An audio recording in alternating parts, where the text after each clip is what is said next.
এই মন্দিরে এমন শক্তি আছে যা আজও মানুষকে টেনে আনে। হ্যাঁ, আমি বলছি দক্ষিণেশ্বর কালী মন্দির সম্পর্কে, যেখানে মা কালীকে ভবতারিণী রূপে পূজা করা হয়।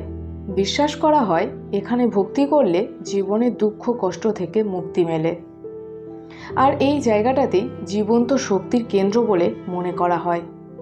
এই মন্দিরেই সাধনা করেছিলেন রামকৃষ্ণ পরমহংসদেব।